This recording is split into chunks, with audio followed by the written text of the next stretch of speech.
40th WrestleMania was always destined to be a special one. It was the first with Paul Levesque fully overseeing WWE creative. The Rock was wrestling his first proper match in over a decade, and the show would see the culmination of many title reigns and other stories. Well, we all hoped some stories would finish anyway. Across 2 nights in the city of brotherly love, WWE's hard-working, galvanized roster were given the platform to show the world what it is they do best in various gimmick, grudge, and championship matches. So, how did they do? Who stepped up and delivered on the grandest stage, and who, if anyone, had a showcase of the Immortals for the Immortals to forget? I'm Adam Pachisi from Cultaholic Wrestling, and this is every WrestleMania 40 match ranked from worst to best. Join us. Number 13, Jey Uso versus Jimmy Uso. Twin brothers Jimmy and Jey Uso have all the talent in the world. Heading into WrestleMania 40, they had a personal storyline to work with and people were truly invested. The match itself was a first-time dream match for a lot of people and the culmination of a long saga. So, just what the hell went wrong then? Not just the biggest disappointment of the weekend, but Uso versus Uso is in contention for the most disappointing WrestleMania match of all time. Not Uzi at all, lads. They tried to start things off with some intense brawling, but it just wasn't all that. Then there was the endless superkick sequence that would cause the Young Bucks to say, "That's a bit much, isn't it, lads?" before Jimmy's phony apology that his idiot brother who never learns anything was dumb enough to believe. When will you learn? Honestly, it just all fell flat. Thankfully, Jey put the match out of its misery with the big splash at around 11 minutes, which felt at least double that. I'm trying to find a silver lining here. I'll tell you what, this match introduced me to dude wipes. A game changer for my filthy behind, let me tell you. Number 12, Andrade and Rey Mysterio versus Santos Escobar and Dominic Mysterio. This lucharific tag match felt a tad thrown together, with WWE deciding to revive the Mysterio feud late in the run-up to Mania and Dragon Lee replaced in the 11th hour by Andrade. It might have had a bit of a lackluster build, but the talent was certainly there and WWE gave them a generous 11 minutes to play with. There was some great high flying on display, including a really cool double crossbody to the outside from the babyfaces, but this really just felt like a standard TV tag bout rather than something that needed to be on WrestleMania. The match broke down at the end with the associated members of the LWO and Legado del Fantasma getting involved, which included Joaquin Wilde's sensational slingshot plancha. With the chaos unfolding, 2 very big men in masks hopped to the rail, made their presence felt, and allowed Ray to hit a frog splash and score the pin. The masked men were, of course, 2 American football players that mean absolutely nothing to the likes of me, but they seemed happy, and you know what? I'm happy for them too. Number 11, The Pride versus The Final Testament. One of the best things you can say about this 6-man street fight is that it was considerably better than any of us thought it was going to be. The gimmicks helped because a straight-up tag match between these two would have likely been far duller. As it was, the match was a suitably chaotic and scrappy Attitude-era style affair that featured a few blown or mistimed spots and sequences as they tried to cram a lot into their allotted 8.5 minutes. Singapore canes, trash cans, chairs, the plunder was plentiful, while it was nice to see Bubba Ray Dudley make an appearance as special guest ref, and Snoop Dogg was a bloody good laugh on commentary. Scarlett and B-Fab took a tumble through a table before Karrion Kross went through 2, even if the first one was unintentional after the wood collapsed under his weight. Not an all-timer, but this was good fun, and if nothing else, it was a good way to get some of the grafters on the card, but it's probably not something you're gonna go back and watch too many times. Number 10, Bianca Belair, Jade Cargill, and Naomi versus Damage Control. This 6-woman tag match was only ever going to go one way, as really it only had one mission to accomplish besides giving some deserving talent a spot on the card. This was all about Jade's second match since her surprise run in the Women's Royal Rumble. The babyface trio made a spectacular entrance looking like absolute stars, and it was no surprise when they took the majority of a match that ended up resembling something of an extended squash. Fair play to Asuka, Kairi Sane, and Dakota Kai for doing everything in their power to make their opponents look like absolute beasts, because they did their jobs very well here. And as I say, doing the job is exactly exactly what they did, because once Cargill made the hot tag, it was game over for Damage Control. The former AEW standout once again looked like a big-time deal here and picked up the W for her team in her WrestleMania debut. Number 9, AJ Styles vs LA Knight. AJ Styles has had WrestleMania singles matches with Chris Jericho, Randy Orton, and Shinsuke Nakamura, yet his two best, excluding the cinematic Boneyard match with The Undertaker, have been against Shane McMahon and LA Knight. Not sure what that really says, just find it a bit odd, you know? Fair play to the Phenomenal One and the former Eli Drake, because they really brought it during their intense and enjoyable 12.5-minute outing. They went at it hard and heavy from the off, brawling on the floor before things calmed down a little in the ring and Styles took over. From there, it was a solid and occasionally spectacular match, such as when LA hit AJ with a massive release German suplex from the top rope. It could have gone either way with some close near falls down the closing stretch, but Knight was able to counter the phenomenal forearm and hit the BFT for the 1-2-3. Now they can put the issues behind them and bond over protein shakes and ab workouts. Number 8, Logan Paul vs Randy Orton vs Kevin Owens. You hate to give the devil his due, but Logan Paul is really damn good at this professional wrestling thing. He's been in some major matches so far during his foray into the squared circle, but being able to hang with two seasoned pros like Orton and Owens was a new challenge. The United States champion rose to it, not looking at all out of place while throwing down with the Viper and the prize fighter in a well-worked triple threat. After initially teaming up against the supposed outsider, things inevitably broke down between Owens and Orton, and from then on it was every man for themselves. There were some really cool moves and sequences on display, and the match had a nice ebb and flow to it, the way it was structured keeping the viewer guessing about who would come out on top right until the very end.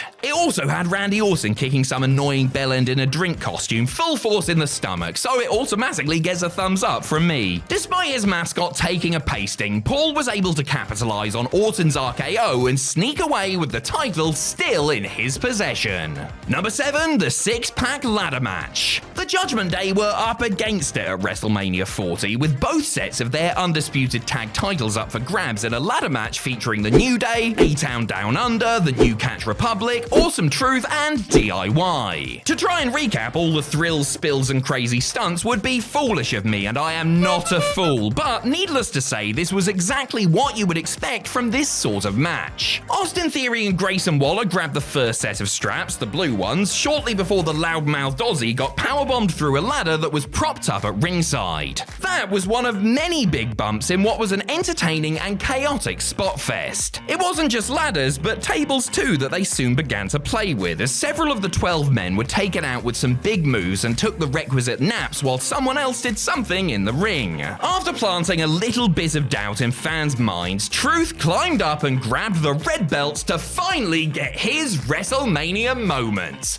Beautiful. Number 6, The Rock and Roman Reigns versus Cody Rhodes and Seth Rollins. WrestleMania is all about spectacle, and, well, it doesn't get much more spectacular than this, does it? After pivoting away from the original direction, which was set to see these teams take on each other in singles matches, WWE were left with a happy accident for Night 1's headliner. There were so many different threads and story elements running through it, and WWE gave the foursome plenty of time to tell their tale. The match itself, not counting the protracted entrances, was 45 minutes long, and truth be told, Rock, Reigns, Cody, and Seth took their time getting into the swing of things. But when they did, it got really sports entertaining, with the final boss in particular running the show in his first proper match for 11 years. Some may be frustrated by the length and the slower pace at the start, but this is a blockbusting tag match that is worth the investment and set up Night's 2 main event perfectly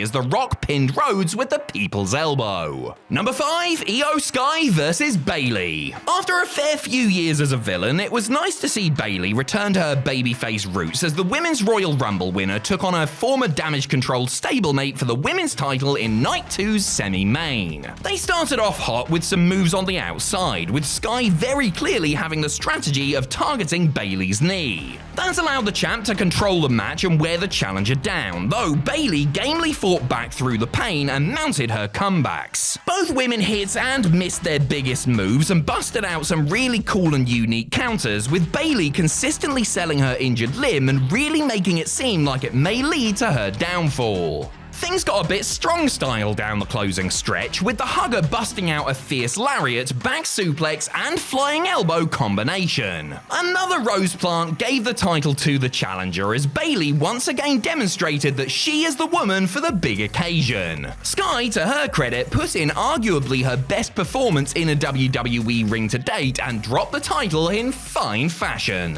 Number 4, Rhea Ripley vs Becky Lynch. Kicking off the weekend was Rhea Ripley defending her Women's World Championship against Becky Lynch. The Eradicator and the Man were fighting their own battles heading into the anticipated showdown between two performers who had only met once before in singles combat. Becky was actually pretty run down, having been ill all week, entering the match with strep throat and a fever.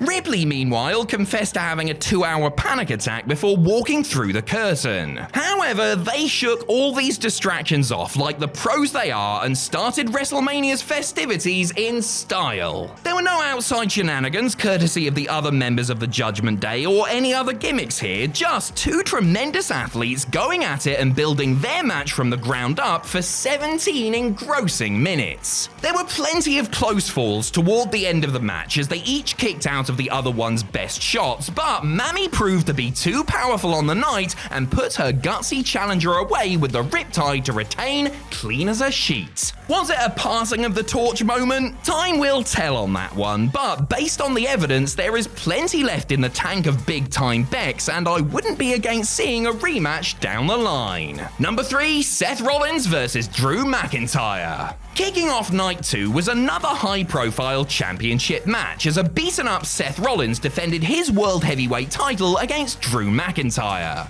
With their mutual enemy, CM Punk, providing commentary from ringside, the two men wasted no time throwing bombs at one another as Drew hit his first Claymore right after the opening bell. Seth responded with a stomp after McIntyre took a moment to tweet from ringside as it quickly became apparent that this wasn't going to be another 3/4 of an hour shift for the Architects. Indeed, this was more of a sprint that didn't have anything in the way of transitions, but rather big move after big move after big move. That genre has maybe become a little bit played out in recent years, but this was an example of it done right, and it was the right way to go about things here. A 4th Claymore was enough for the Scottish psychopath to win a world title in WWE in front of fans for the first time. After the straight-edge superstar was goaded one time too many, Punk opted to respond physically, tripping Drew on the announce table and laying him out with his arm cast. That was the cue for Damian Priest to run out and finally cash in his Money in the Bank briefcase, instantly ending McIntyre's time with the title after hitting South of Heaven. No, we're not going to count the cash in as its own entry, but if we did,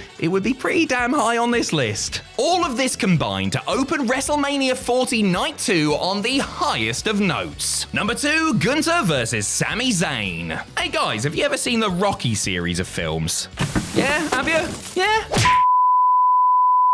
Well, whoever put this storyline and match presentation together sure as hell has, probably on repeat for the past decade, given just how thick WWE laid the references on. To be fair, you could do a lot worse than take inspiration from the story of the Italian Stallion, and with WrestleMania being in Philadelphia, it was only appropriate that a spirited underdog try and take down a big bad foreigner. In kayfabe, obviously. Don't cancel me. Sami Zayn may not have prevented the outbreak of another Cold War that we know of, but he certainly did put in one hell of a performance against the always impressive Gunther. In the midst of the longest reigning Intercontinental Championship run in history, Der Ring General had built a formidable reputation as somebody who could be genuinely dangerous between the ropes. With Zayn's wife watching on from the front row, Gunther proceeded to pulverize the challenger with stiff strikes, chops and slams, including a succession of devastating powerbombs. Sami would not stay down, however, and managed to stay in the fight long enough to dust off the top rope turnbuckle brainbuster, this guy must be an El Generico fan, as well as a pair of haluva kicks to end the mighty Austrian's reign at 666 days. A beautiful, violent match capped off with a genuinely heartwarming result and moment. It would have been the runaway match of the weekend, were it not for number 1, Roman Reigns versus Cody Rhodes. WWE really did save the absolute best for last with an expertly booked Night 2 main event between the Tribal Chief and the American Nightmare. A year after the heartbreak of losing in the main event of WrestleMania 39, Cody had the odds stacked against him with the match dubbed Bloodline Rules by virtue of Roman and Rock's victory on Night 1. Knowing that if he lost on the night, he could never challenge for the undisputed WWE Universal Championship again, Rhodes went into the match with the understanding that failure was simply not an option. Plus, he'd be a meme for eternity if he choked for the second year running, wouldn't he? As well as the awesome force of Roman Reigns, Cody also had to contend with the inevitable interference from members of the Bloodline. The match before the run-ins was great stuff, but the final 5 or so minutes tipped this one into legendary status. Jimmy Uso was the first man to attempt to spoil the party, but his efforts were thwarted by Jay, their brief brawl and tumble off the entrance stage being about 50 times more exciting than their actual match the night before. Solo Sikoa was out next, and a spike and spear combination looked to get the job done, but Cody kicked out and John Cena ran out to exact his revenge on Sikoa. Unfortunately for Big Match John, the final boss was on hand to lay the smackdown on his candy ass, while Seth Rollins, in his Shield getup no less, ended up laid out with a chair by Roman. What a lovely boy that Seth is, eh? I think he knew Reigns just couldn't help himself. The Undertaker, however, had enough about him to get rid of the Great One, leaving the stage for Cody and Roman to finish their match and for Cody to finally finish the story with a trifecta of crossroads to clinch his first world title in WWE. There were a lot of smoke and mirrors here, whoa, but it was exactly what was needed and helped make this one a WrestleMania main event for the ages.